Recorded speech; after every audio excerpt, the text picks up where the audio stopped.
Bismillahirrahmanirrahim. Assalamualaikum warahmatullahi wabarakatuh. Alhamdulillahi rabbil alamin. Wabihi nasta'in. Wassalatu wassalamu ala ashrafil anbiya'i wal mursalin. Sayyidina wa habibina wa syafi'ina wa dhukrina wa maulana Muhammad. سبحانك لا علم لنا إلا ما علمتنا إنك أنت العليم الحكيم ولا حول ولا قوة إلا بالله العلي العظيم رب اشرح لي صدري ويسر لي أمري واحلل عقدة من لساني يفقه قولي اللهم افتح علينا فتوح العارفين بحكمتك وانشر علينا من خزائن رحمتك وعلمنا ما جهلنا وذكرنا ما نسينا برحمتك يا أرحم الراحمين آمين يا رب العالمين. Yang saya muliakan Tuan Pengurusi, Tuan Imam dan Jawatan Kuasa, Muslimin dan Muslimat yang dirahmati Allah sekalian.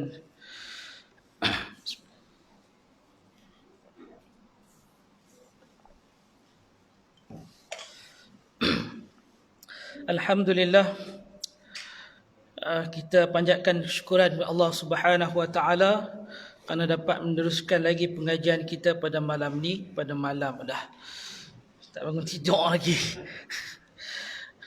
Pada subuh kan, biasa mengaji kitab malam, jarang ambil kuliah subuh.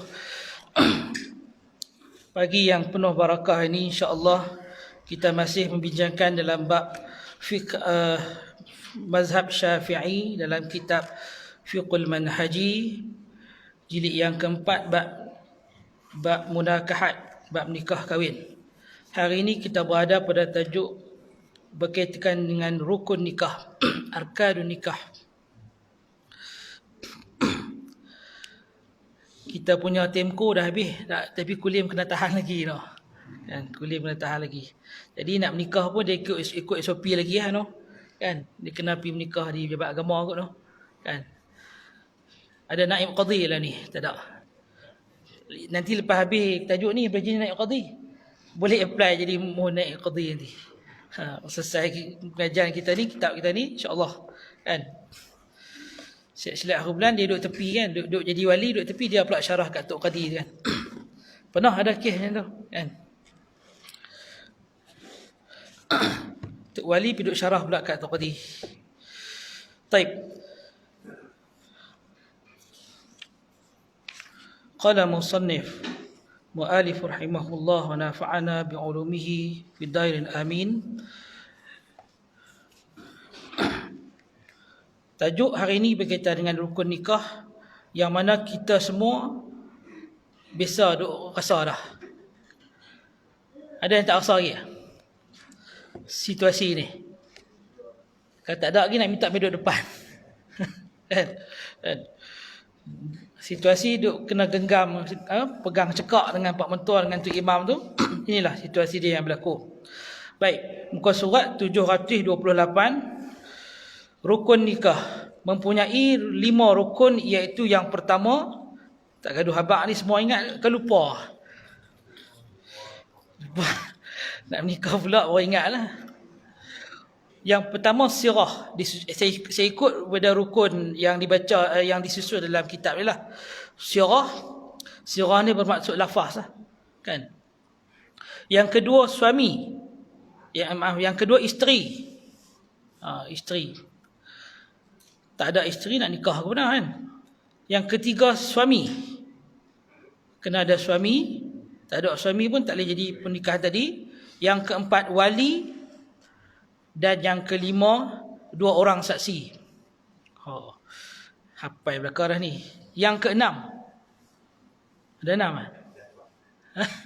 kan? Khusus nikah. Khusus pra-perkahwinan. Jangan duduk tulis tu. Hak belakang pergi duduk tulis tak? Ada. Tu, hak nombor 6 tu saya tambah.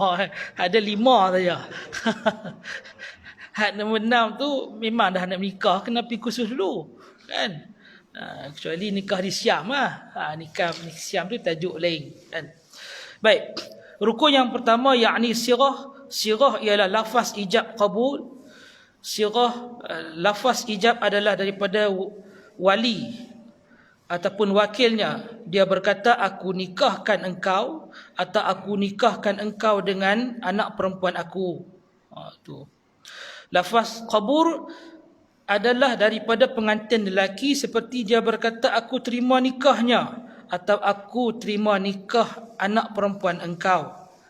Jika sah pengantin lelaki jika pengantin lelaki mendahului lafaz wali, kerana lafaz itu juga didahulukan dan dikemudiankan, yang memberi maksud yang sama.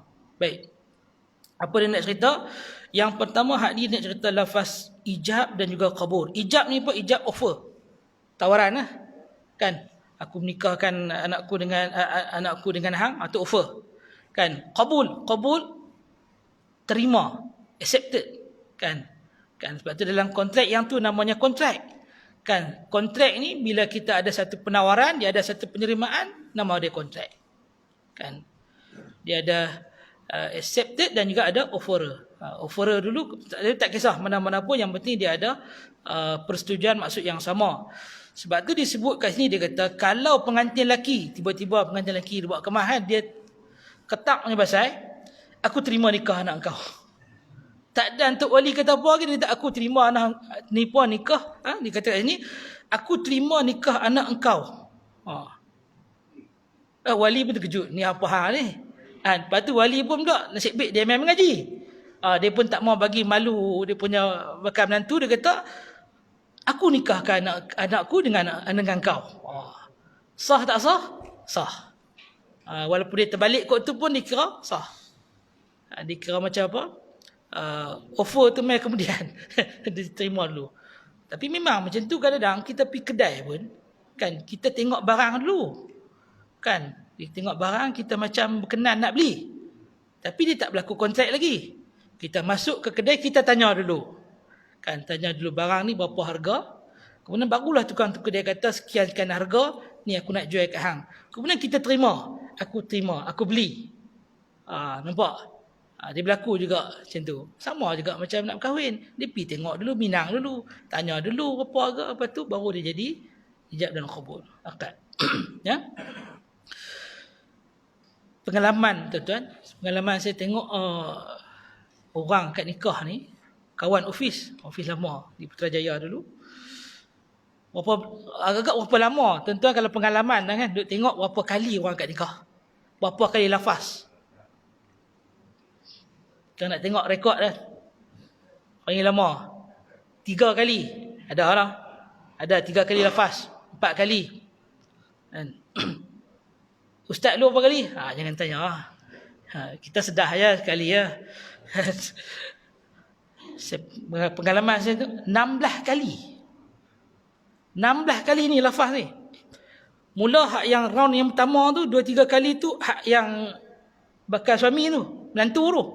Hak round kedua pula hak tak boleh pak mentua. Pak mentua sambil teriak. Dia pun tak tahu kan, sampai kena pergi pujuk teriak, rupanya dia berasa nak lepaskan anak perempuan dia ni. Tu dia sendiri yang kat nikah kan, first time pula tu, perempuan 16 kali. Kawan tu cerita, kawan hak nak kahwin tu perempuan, kawan office tu kan. Dia kata 16 kali. Dia dahsyat kan. Tu lah rekod setakat lah saya duduk pergi mengajak, saya tanya banyakkan bawah 10, bila saya sebut 16 semua terkejut kan. Baik. Hikmah disyariatkan sirah perkahwinan adalah antara akad yang memerlukan kerelaan kedua-dua pihak melakukan akad. Kerelaan adalah perkara yang tersembunyi dan tidak boleh dilihat.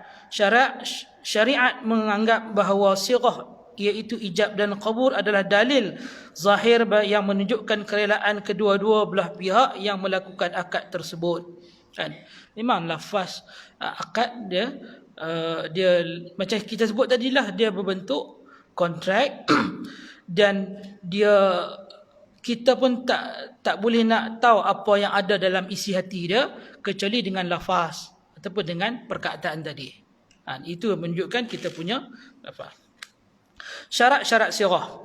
Yang pertama, hendaklah menggunakan lafaz nikah ataupun kahwin. Kan?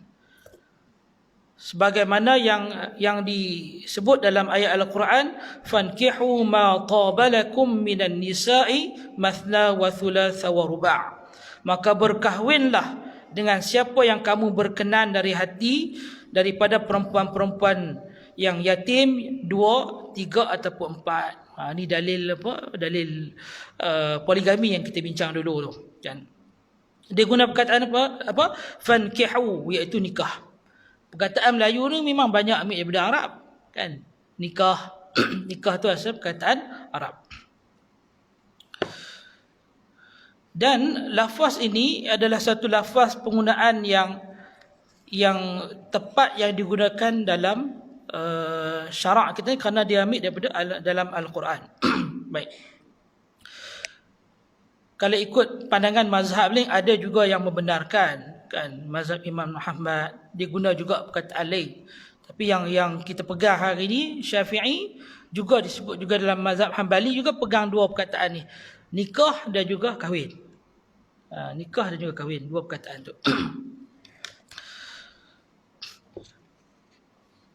Ada juga kalimah lain seperti dipakai zawajnaka, iaitu perkataan yang bermaksud kahwinkan, pun juga boleh digunakan pakai. Bermaksud yang sama, iaitu kahwin. Dalam bahasa Melayu sebut kahwin lah, kan? Disebut dalam hadis, ya ma'syarasy syababi man istata'a minkumul ba'ah falyatazawwaj.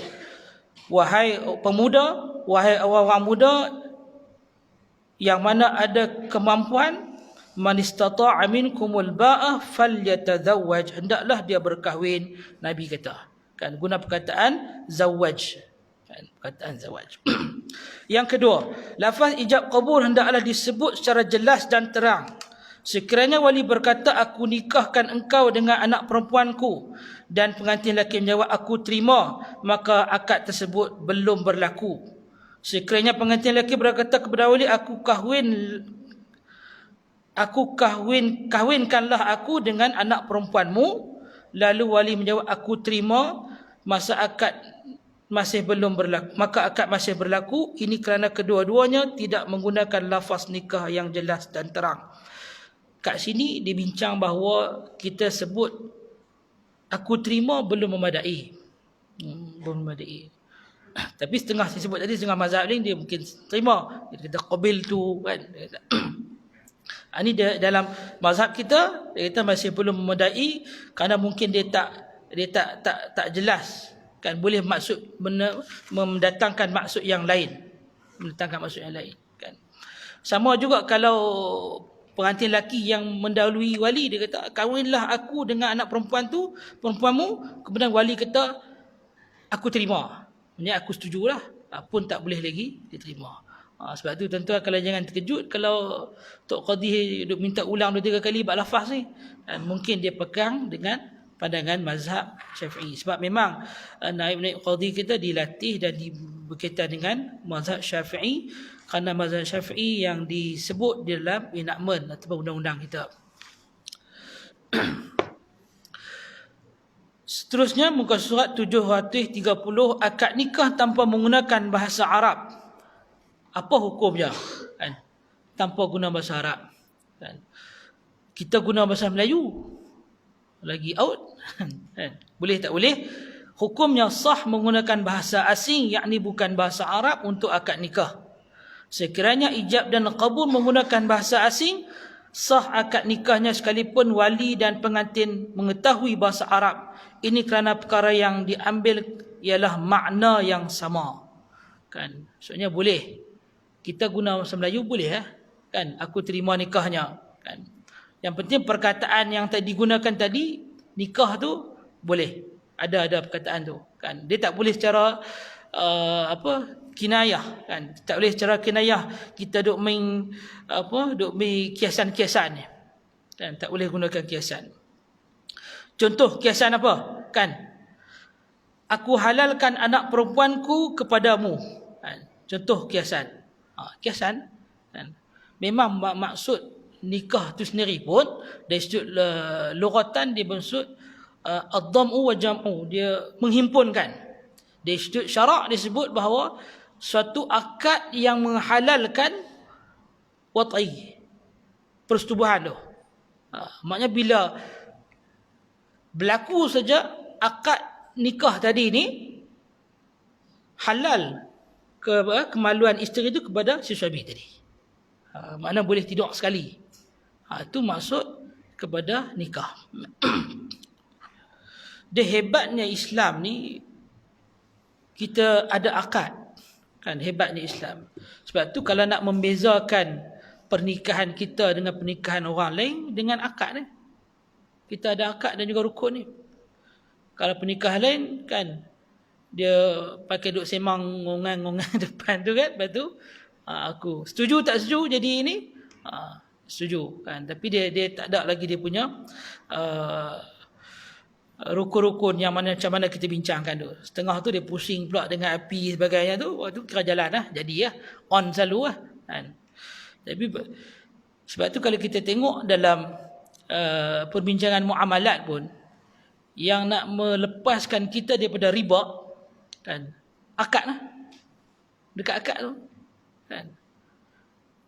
Kalau ikut tengok agreement, perjanjian yang kita buat dengan pihak bank lah, mana-mana bank pun kan, dia ada konvensional yang berasaskan riba dan juga Islamic punya agreement, Islamic product ni kan, lebih kurang sama.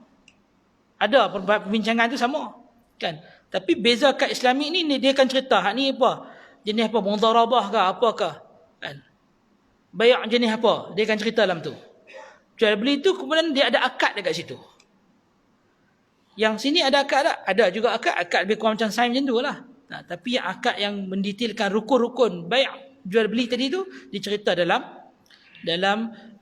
terma produk Islamic punya produk. Kat situ yang nak membezakan kan. Kat situlah yang nak melepaskan kita daripada riba dan juga debu-debu dia.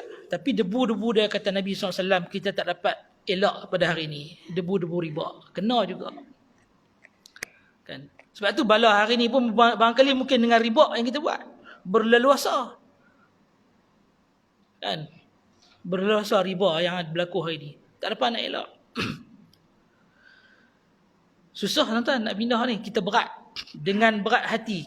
Contohlah macam saya nak sebut, kita dulu pernah melalui, kita tak tahu, tak ada lagi produk tu, ataupun kita pun tak ada ilmu di situ tu, kita pun dah masuk ke dalam kontrak yang konvensional, yang ada sistem riba. Dah lama dah banyak, tiba-tiba main mengaji kan, main masjid, ustaz kata tak boleh kan, orang kata tak boleh riba.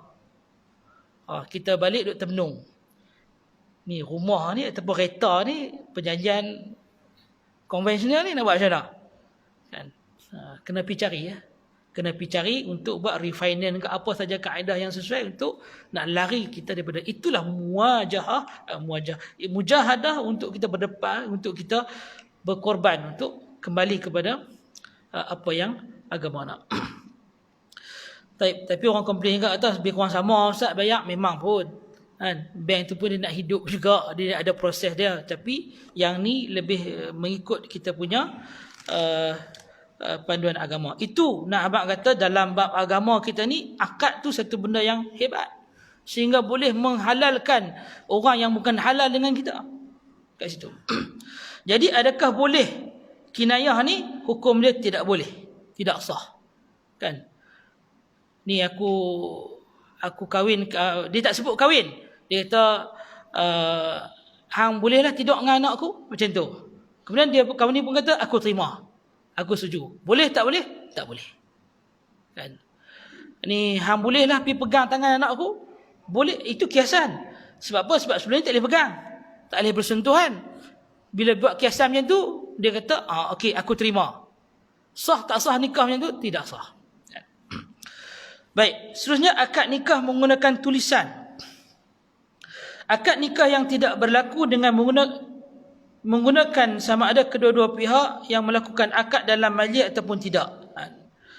Sekiranya wali menulis kepada pengantin lelaki yang ada di hadapannya atau tiada di hadapannya, aku kahwinkan engkau dengan anak perempuanku. Tulisan itu diserahkan kepada lelaki tersebut dan dia membacanya. Kemudian berkata, aku terima perkahwinan anak perempuanmu, maka hukumnya tidak sah.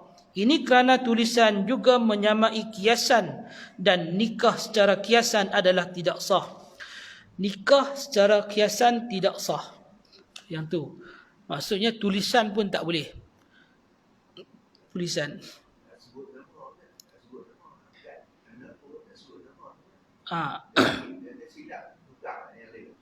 Kacau.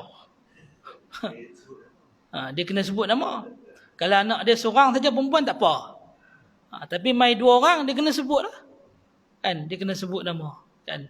Yang mana satu anak dia. Dia kena ta'yin. Kena jelaskan. Yang mana satu anak dia. Baik, ini sirah dia. Maknanya kata dalam tulisan sekalipun, kita buat satu tulisan dan tak bagi, kemudian kawan tu balas balik, terima. Tak tulisan pun SMS lah, WhatsApp lah.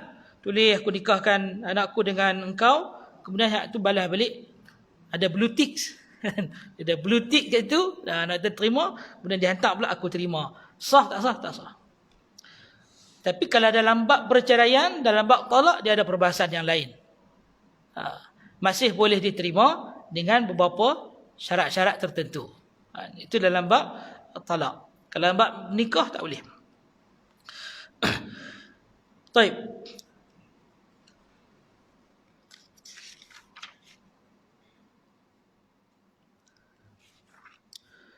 Isyarat orang bisu yang difahami. Macam mana pula kalau orang bisu? Kan? Keluarga benar pula. Kita nak tulis kalau benar. Tuan-tuan ada pengalaman biasa tengok ada orang ni bisu berkahwin. Wakil. Biasa tengoklah. Keluarga mana? Cuba tunjuk tengok. Wakil kepala bapak. Kan? Mereka menikah macam mana? Buat isyarat kan? Baik. Akad orang bisu menggunakan bahasa isyarat yang difahami oleh orang ramai, bukan bahasa yang difahami oleh golongan mahir dan terpelajar sahaja. Dia nak cerita bahawa akad nikah orang bisu, yang dua-dua bisu, ataupun salah seorang bisu, yang menggunakan bahasa isyarat yang general, yang bukan bahasa isyarat ni, sebenarnya dia ada dia punya kaedah dia. Tapi yang ni kira macam difahami oleh ramai lah kan? Adakah sah? Ia sah kerana sama dengan lafaz sarih. Walaupun yang kita guna bahasa tadi itu bukan yang apa hak profesional punya bahasa tu, kan? Yang jurubahasa tu, bukan. Kita main biasa aja. Ini contoh kan? Ni setuju tak tanya? Setuju. Ni macam mana dia angguk? Faham tak ni? Ni faham tak? Macam tu contoh. Kan? Tuh. Ni yang ni. Angguk. Kan? Lepas tu ni. Angguk tak? Angguk. Lepas tu Tok Qadir kalih kat saksi. Saksi macam mana? Saksi pangguk. Angguk bapa jawablah. Ni boleh cakap. Orang tanya hak yang ni je. Dia jadi macam tu. Sebab dia terikut-ikut. Semua senyap, semua setuju. Tengok, hak ni dia.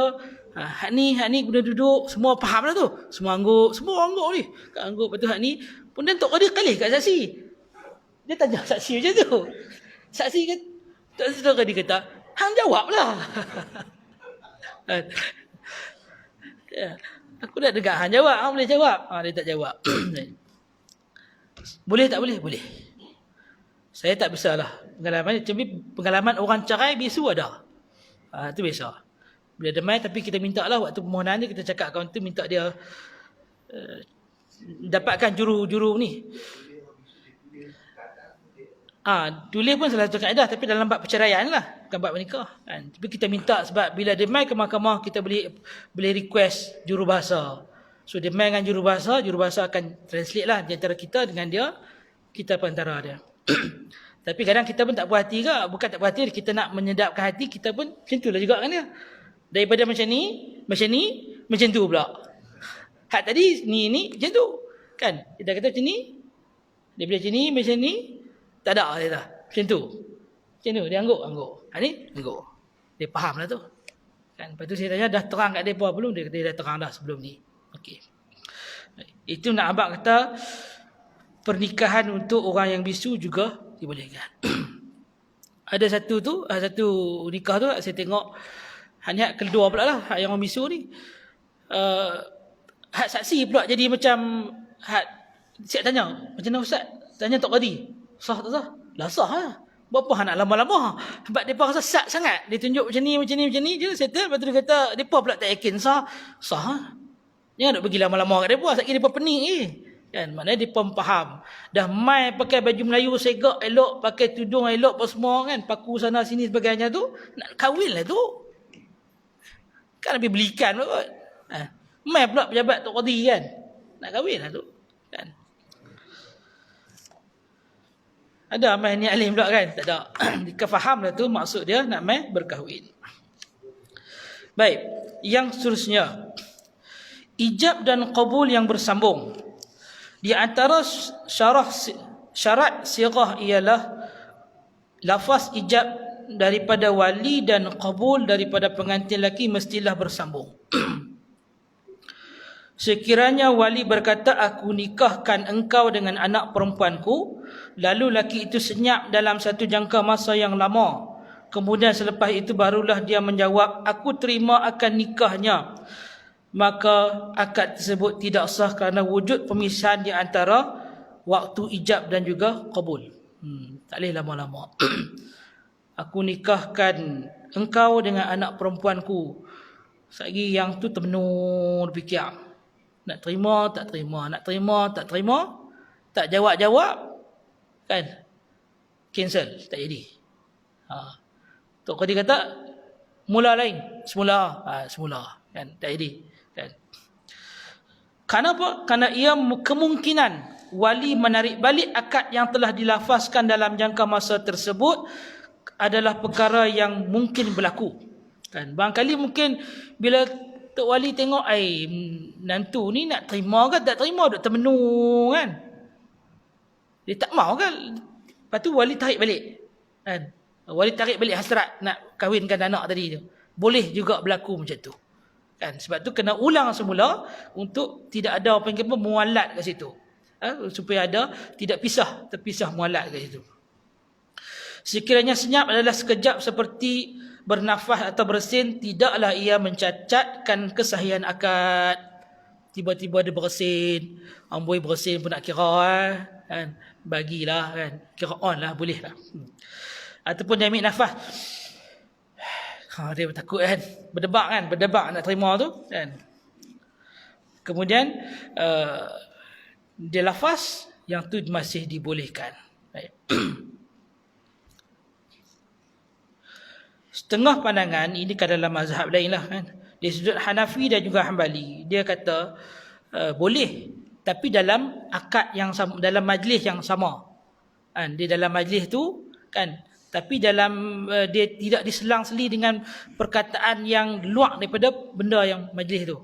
Kita mana tahu kot tiba-tiba kata lafaz tu, kemudian ada orang bantu piduk sambung cerita, sambung contoh macam jawab. Bukan hak cerita apa. Jawab. Tuan tahu kan. Hak duk viral lah ni kan. Hak tu cerita lain kan. Jawab kan. Orang duk menyanyi lagu apa? 4 darah kan. Menyanyi lepas tu jawab. Tu bukan dah. Kan. Contoh macam dia kata, aku nikahkan engkau dengan anakku sekian-sekian. Kan. Kemudian dia pun termenung sikit. Lepas tu hak yang orang tepi tu saksi dia kata, jawab. Ataupun saksi dia kata, cakap. Ataupun saksi kata macam tu. Kan? Boleh tak boleh? Kan? Di situ mazhab lain, mazhab Hanbali kata boleh. Hanafi kata boleh. Kan? Sebab apa? Sebab mungkin dia nak bantu. Tapi masih majlis yang sama dan tidak diselang-seli oleh yang lain. Tapi kalau bab mazhab Syafi'i, kalau amat nisfu ke apa, tak boleh. Kan? Tiba-tiba ini mau apa? Director amat nisfu? No. Semula kata. Kan? Okay.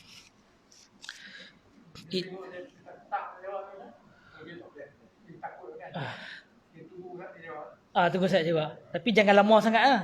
Agak kita merasa macam tak ada ni. Kat ketak tu mungkin ambil nafas kan. Ambil nafas kan. Sebab dia kata kalau ambil nafas ataupun bersin tu kira boleh lah. Dia tidaklah panjang sangat tempoh tu. Kan. Kalau ketak-ketak tu tak apa, tapi kalau dah terketak-ketak macam Sudin tu kan, macam Sudin nak baca skrip pun terketak-ketak tu kira tu mengarut dah kan. Tu kena buat ulang lain. Baik. Yang keempat, wali dan pengantin lelaki waras sehingga selesai akad nikah. Sekiranya wali berkata, aku nikahkan engkau dengan anak perempuanku, tetapi sebelum pengantin lelaki sempat menerima ijab tersebut, tiba-tiba wali menjadi gila atau pingsan. Selepas itu barulah pengantin lelaki menerima ijab tadi, maka pernikahan iaitu akad tadi tersebut tidak sah.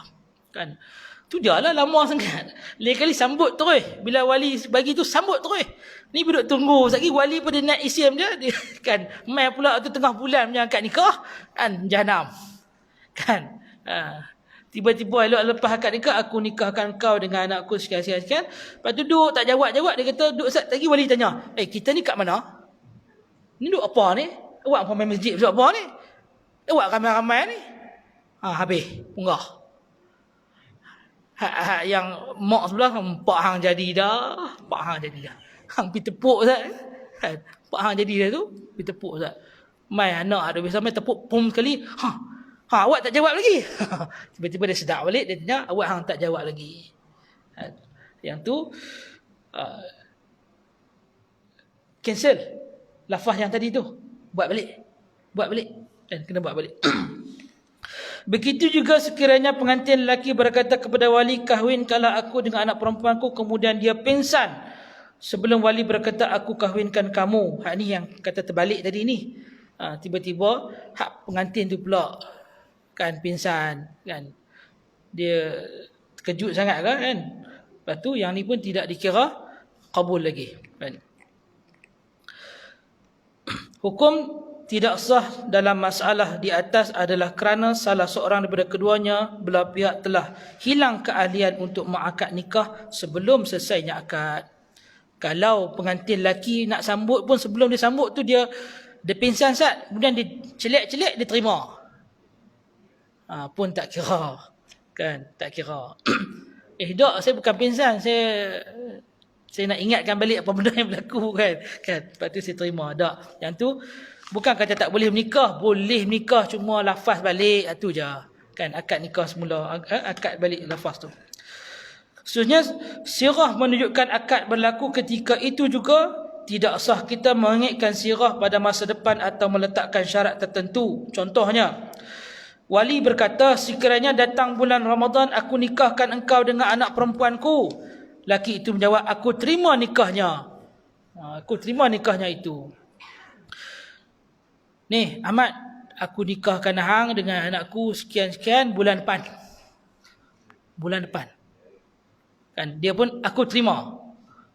Sedap selalu kemah selalu hari-hari pergi mengadap rumah mak mentua kan, pergi hantar makanan sebagainya tu. Sah tak sah? Tidak sah. Kan kerana dia ada jangka masa kan. Tapi kalau dalam bab cerai boleh. Dia panggil ta'liq. Kan, aku ceraikan engkau pada bulan Ramadan depan. Macam tu. Kan, boleh. Dia kira ta'liq. Itu dalam bab ta'liq. Masuk je Ramadan tu, maka terputuslah hubungan suami isteri, gugurlah talak tadi. Itu bab cerai. Kan. Tapi bab yang ni kita tak boleh. Sekiranya wali berkata, sekiranya anak perempuanku lulus dalam peperiksaan, aku kahwinkan engkau dengannya. Punggah ni kan. Punyalah takut anak dia nak bagi lulus periksa, pergi jumpa cikgu kan, sembah cikgu, sekiranya anakku lulus periksa, aku kahwinkan anakku dengan hang. Maka cikgu ni pun seronok pula buat tuition khas kat dia nak bagi lulus periksa kan.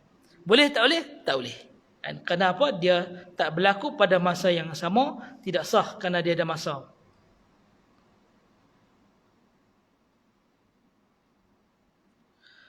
Baik, boleh tak boleh? Kalau kita kata, kita letakkan syarat dalam akad nikah ni, kita sebut bahawa apa? Tak apa, kita baca ni dulu. Ya, mungkin ada kaitan. Yang keenam, sirah mestilah mutlak. Tidak sah menentukan jangka masa perkahwinan seperti sebulan, setahun, atau untuk satu jangka masa yang waktu tidak diketahui seperti sehingga kembalinya orang yang hilang. Contoh dia kata, aku nikahkan engkau dengan anak perempuanku sebulan, atau setahun, atau sehingga si bulan kembali. Dia kata macam tu. Sebulan dia kahwin. Ni yang disebut sebagai nikah apa? Nikah mut'ah. Yang disebut apa? Yang kebanyakan Syiah menggunakan dalil ni. Dia kira apa? Dia kira nak menikah. Boleh nikah sat-sat, kan? Dia masukkan dalam lafaz tadi. Aku nikahkan anak aku sebulan. Cukup sebulan habis. Kan? Lafaz tadi tidak sah.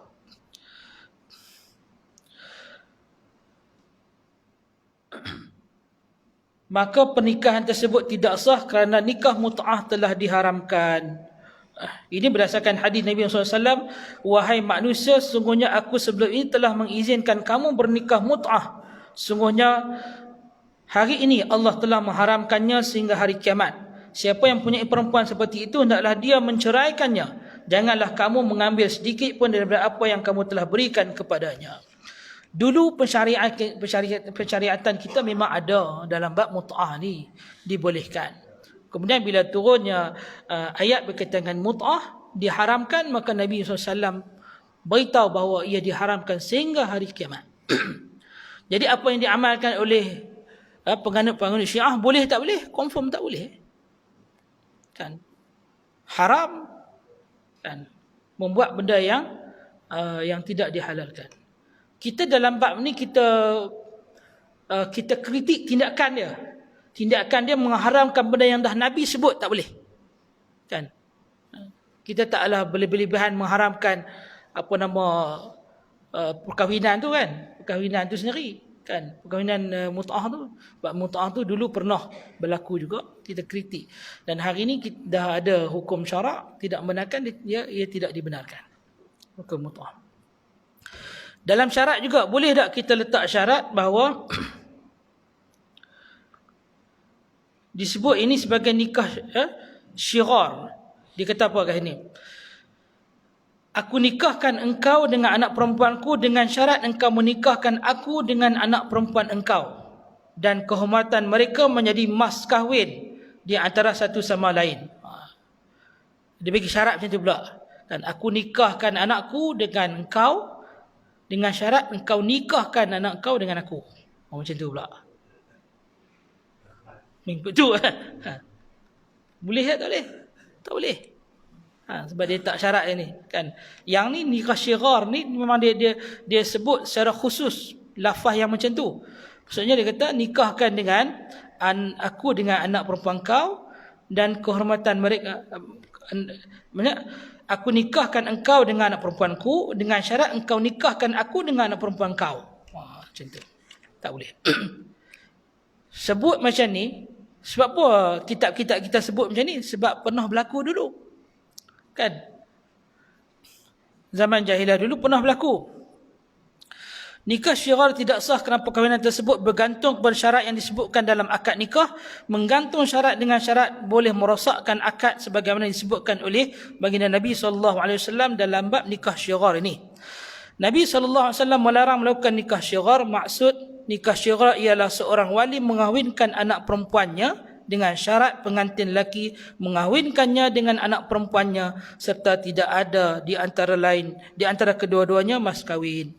Dan itu nikah syirar. Nabi sebut secara direct dengan jelas dalam hadis bahawa nikah syirar ni itu nama dia, iaitu nikah yang ada syarat. Aku nikahkan engkau dengan anakku, engkau pula kena nikahkan engkau dengan aku. Macam tu. Itu syirar.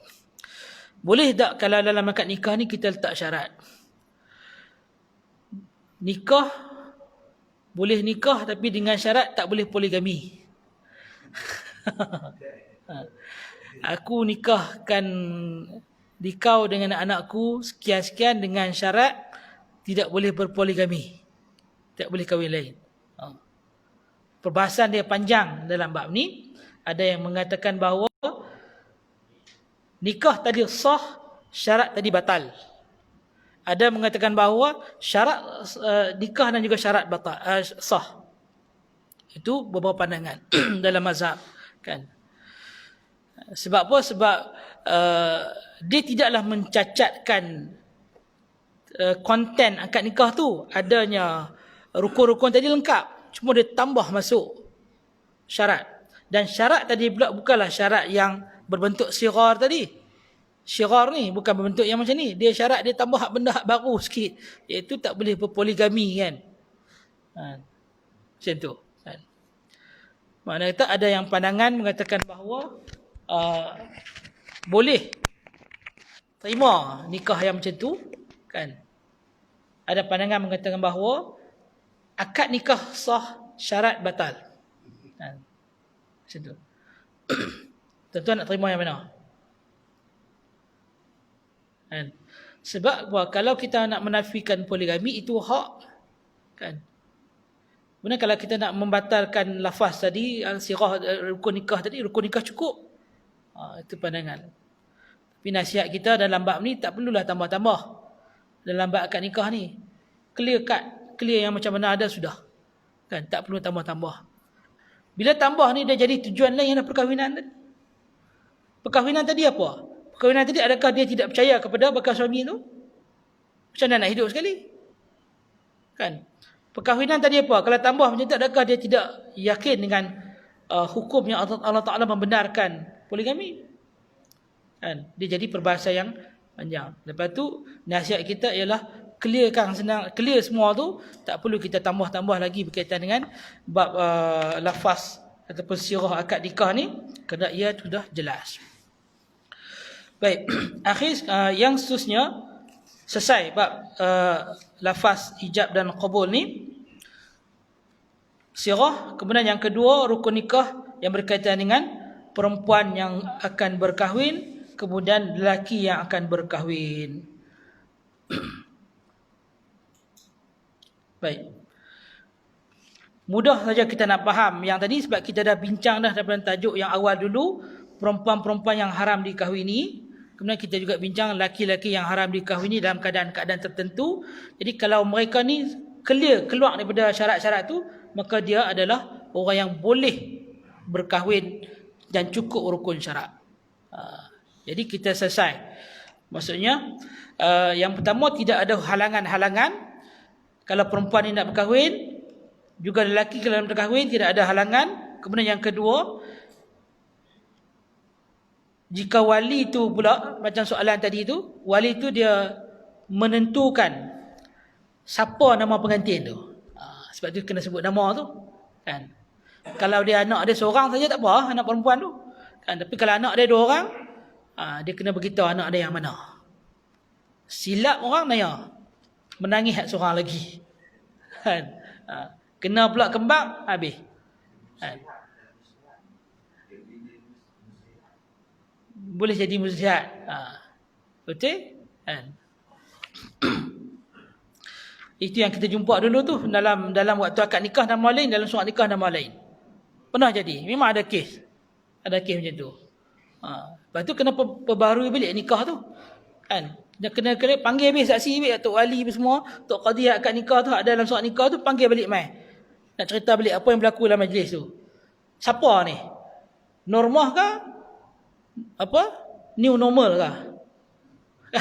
Kan? Normah ke norma baru ke? Kita tak tahu, kan. Tak tahu. Mana satu ni? Nak bagi kahwin dengan siapa? Kat normah ke norma baru? Yang tu kena cek balik. Kemudian yang ketiga, syarat dia perempuan atau lelaki ni tidak berada dalam ihram. Itu je. Mudah faham untuk yang bab sirah, kemudian suami isteri. Suami isteri ni 3 benda saja, tak ada halangan. Kemudian ditakyinkan, dijelaskan siapa orangnya. Kemudian yang ketiga, mereka ni tidak ada berada dalam ihram. Selebih itu semua clear tu boleh kahwin. Baik, insya-Allah kita berhenti setakat ni dulu. Tajuk akan datang kita akan tengok rukun yang keempat, iaitu wali. Wali ni mungkin panjang sikit perbincangan dia. Kita akan tengok sebab ini di antara tajuk penting dalam nikah ni yang memboleh kadang-kadang kerana isu wali saja boleh menyebabkan pernikahan tadi fasid, iaitu rosak. Akad nikah rosak. Memang ikutkan rekod kita, banyakkan akad nikah yang dibatalkan ataupun yang difarakkan perkahwinan disebabkan wali. Disebabkan oleh isteri, iaitu kedudukan dia masih lagi halangan-halangan tu ada tapi tak banyak. Kemudian disebabkan lafaz tadi tak banyak sangat. Yang banyaknya perkahwinan yang difasahkan sebab wali. Sebab wali. Yang itu insya-Allah kita akan bincang pada tajuk akan datang.